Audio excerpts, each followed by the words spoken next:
বিয়েটা করে ভালাইলাম মা। তোর ঘরে কি বউ নাই? আছে, একটা বউ কি যথেষ্ট?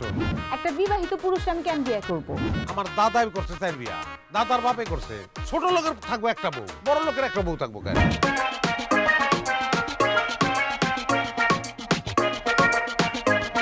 আমি তো একটা সমস্যায় পড়ে গেছি রে। কি সমস্যা ভাই? বাথরুমে গেছে, ফিরে এসে এরকম শুরু করছে। আপনার বড় জিনে ধরছে। তুই বুঝলি কেমনে? তুই জানোস না যে বাথরুমের ওই কোণাটা খারাপ? বস কি দিলাম, কি করবো কত? এটা নিয়ে কোনো টেনশন করবেন না, এটা সমাধান আমার কাছে আছে। নাম কি? জসিম তালুকদার। যাবি না না? রামুকে আপনারা কেউ নড়বেন না, 1 ইঞ্চিও নড়বেন না। নড়লে কিন্তু এই জিনিস আপনাদের উপর ভর করবো। আরে দুধ। এই নড়লেন কে? আরে ভাই আমি নড়ছি নাকি? ইমরানে ধাক্কা দিল আমার, এর লিগে। ইমরান কই? এনে তো কোনো ইমরান নাই। এই জায়গার ভিতরে, দেখো দেখি, এই যে দরজার কি রাস্তা আছে? আয় নাই তো কেউ নাই। হ্যাঁ?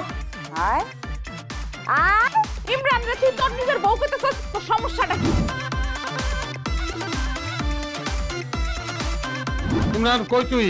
ভাই আমি তো ট্রেনে সিলেটে যাইতেছি। কই তুই? তুই তো বাথরুমের ভিতরে। ট্রেনের মধ্যে কি বাথরুম থাকে না? এই দেখেন না আমি যে কেমনে ঝুলতেছি।